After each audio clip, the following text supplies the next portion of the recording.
Hi my friends. Usually in between all of my YouTube videos, I like to do a project that's just for me.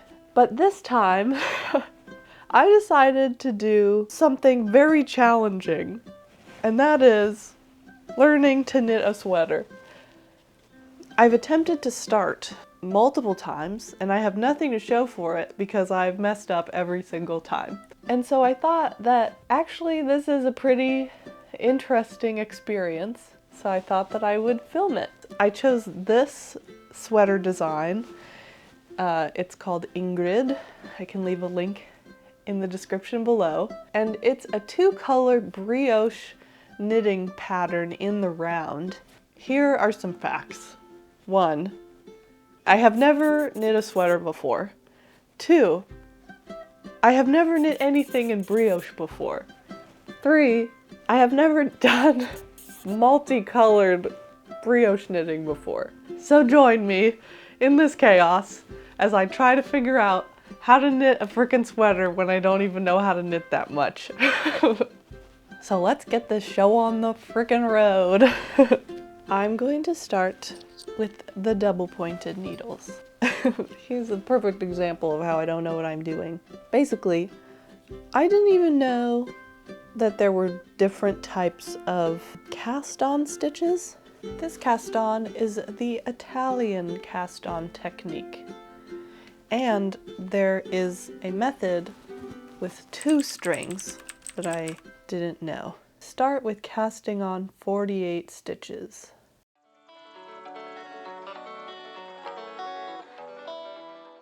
I got it. So this is a brioche stitch, which means that I need a tubular round because it'll make this double-sided, I suppose. Yeah, so I'm gonna do some tubular rounds.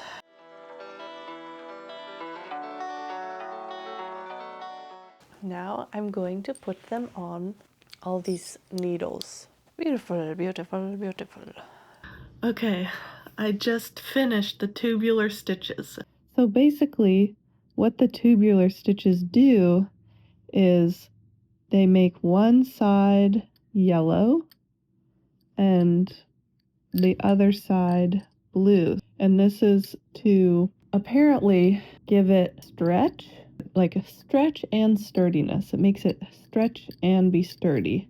I've done 3 rows of the fisherman's rib, and I'm noticing that I think I have to go back to my lifeline. And a lifeline is just another piece of string that you sew into your project so that you can go back if you make a mistake. Because I got the order mixed up. So you are witnessing the first starting over point.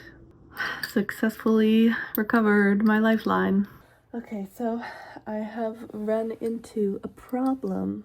One good thing is that I have figured out the fisherman's rib, and that is pretty exciting. One bad thing is that if you notice, the yellow is going into blue.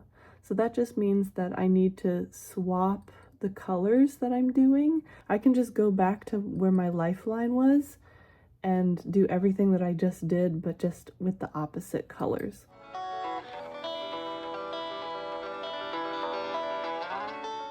Okay, I want to show you my progress. I was doing the fisherman's rib for the collar, like the pattern specified, but there was something about this that didn't feel right.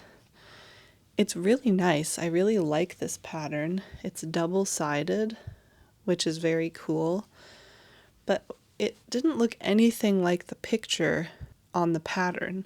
Like, it was like too chunky, and it was also moving really fast. So I think this is only 6 rows, and I had to do 16. So I was like, whose neck is that long? So I knew something was amiss. But I went back to the pattern to say what the pattern said was fisherman's rib, and it told me to do this. It's not really a fisherman's rib, at least not what I could find on YouTube.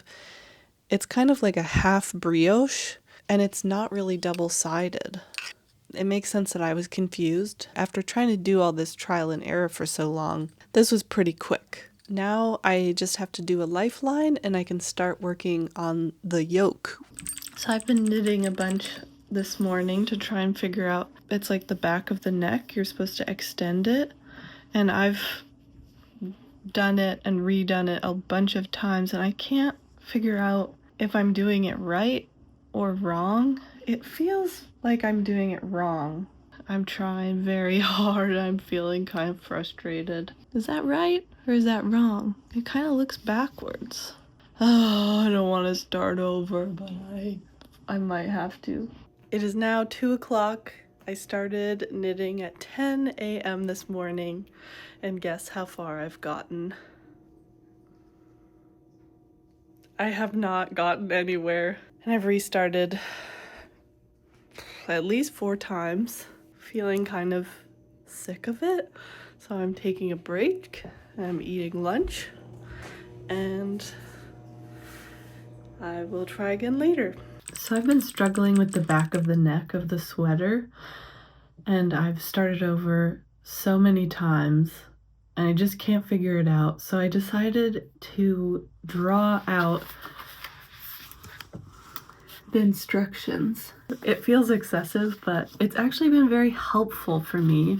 My issue was that I kept encountering these yarn overs, and I never understood what the yarn overs were for. But from drawing out this pattern, this section of the pattern, I actually should never encounter any yarn overs, which means that when I have encountered yarn overs, I did something wrong. I think this has been very humbling because the pattern is right, and I'm noticing how often I want to be right, and I want to be like, oh, they don't actually know, even though I know so little about knitting. And so it's very much like repeating over and over again, hey, you're probably not right, Camille. So I'm gonna start that section over again. At long last, I finally completed the back of the sweater neck. I don't know how many times I restarted this section. It was innumerable times. It was far too many times. It was a ridiculous amount of times. It's not perfect. I found out later I was supposed to leave the random yarn overs that I couldn't figure out for them to be knit in this specific way, but I don't care. I'm ready to move on.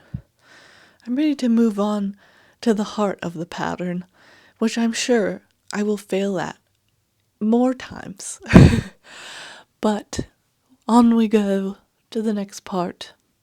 Today is Halloween.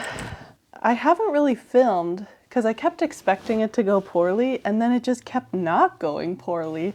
This was the part that I was the most nervous about, and it turns out that it's actually totally fine. I did a bunch of increases that start to make the leaf shape. I kind of want to try it on and see if it fits. Oh no, is it too small for my head? No, it works. Seems pretty good to me.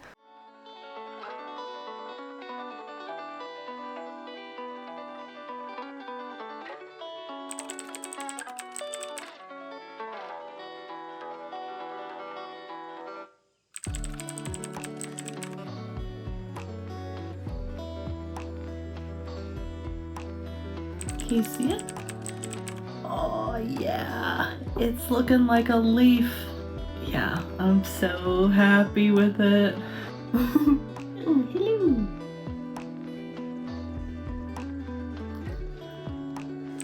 So I've finished the whole decorative part of this sweater, and now I want to try it on.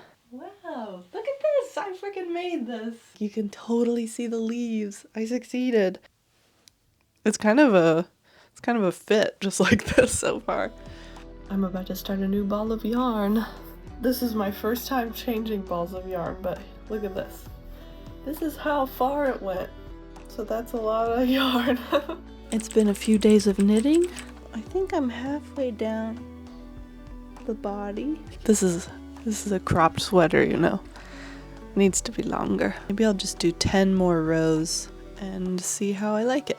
So I've knit up to here, but then I started to feel like it was too long. It doesn't look as cool when it's a little bit too long. So I actually have to go back to this lifeline right here, undo all of this, and then just knit like half as much. It's late, but I wanted to show you that I finished the hem. I don't even know if you can see. Now I get to work on the sleeves. I've been so excited about the sleeves. One sleeve, only one sleeve to go. Oh, it's so cozy. I'm very happy with it. Look at that, look at that, look at that, look at that, look at that. It's almost Thanksgiving, and I am going to my parents' house for Thanksgiving in Chicago. I'll actually continue my journeys from there to Quebec to be with my very sick family member. I just wanted to express that when I first started making these videos, as we all know, it was the pandemic. In some ways, I think it was a kind of a mysterious thing that happened. At the time, I was still meditating, and every time I would sit down, I'd be like, I have to buy a camera. And doing these videos has felt important to my life. And not in like a, you know, fame and fortune way, but in like a medicinal way. I've held on to my creative projects through the hardest times of my life. Like truly, truly the hardest times of my life.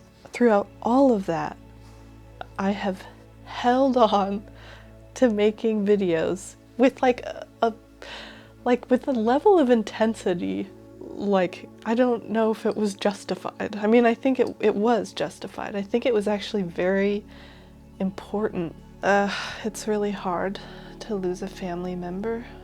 The person that is sick is my godmother. She is a great artist, like such an incredible creative person. She's been such a great supporter of me and my videos, and I feel like I've been making these also like for her.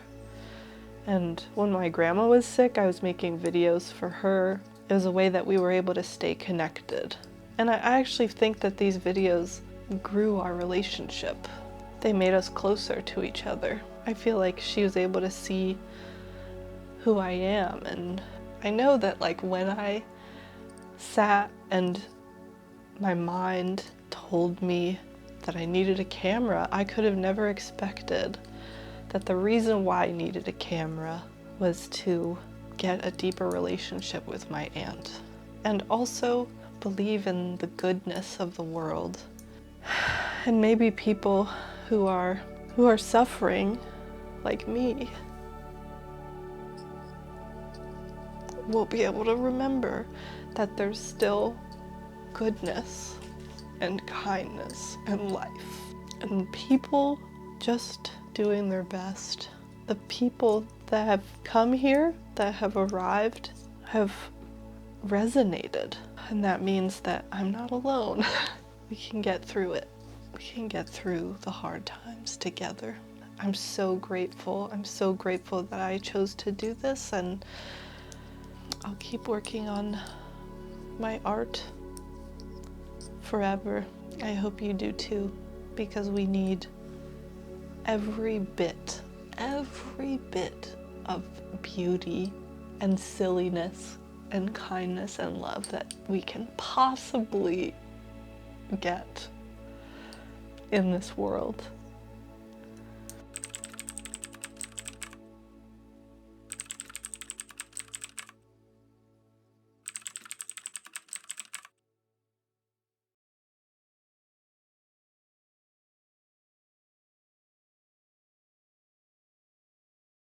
Is it recording? Yeah. Oh, I did it, but I still have to block it.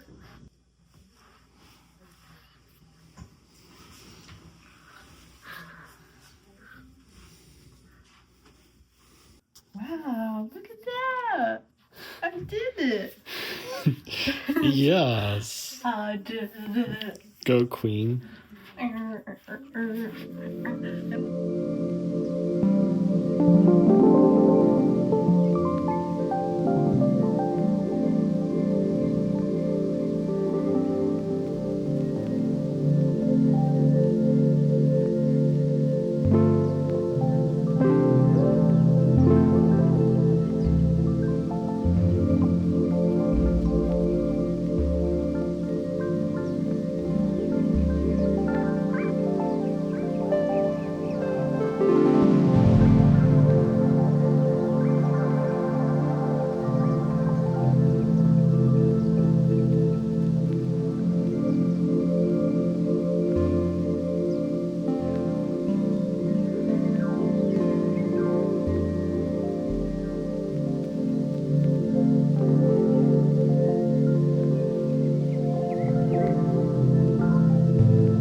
So here's my final sweater, and it's time to share some thoughts.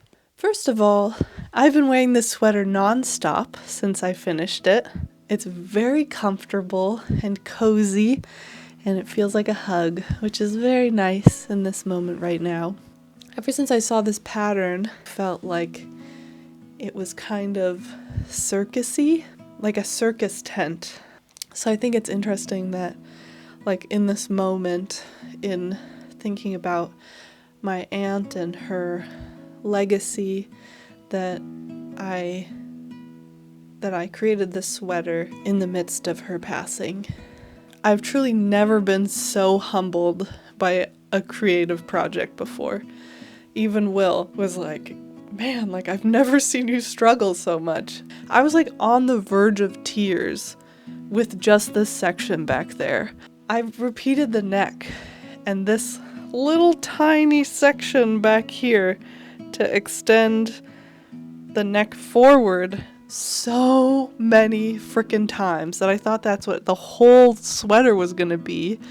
But then once I finished that section in the back, the rest of the sweater really just flowed.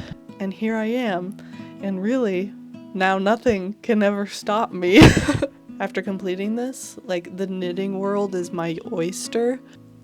Even though it's an intermediate pattern, I do think it was a good pattern for me to start with, because I didn't have to worry so much about the fit of the sweater. It's very stretchy, so I didn't have to worry about if it would fit me.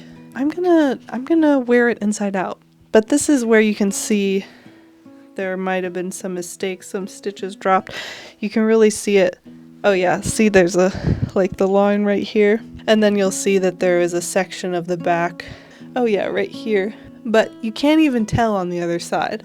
And it's like pretty much reversible, I think. It's a cool pattern. I'm proud of it. And next time, I'll do even better. And I'm not trying to be perfect over here. I'm trying to be realistic. I did my best. Thank you so much for watching, and I look forward to seeing you next time. Bye-bye!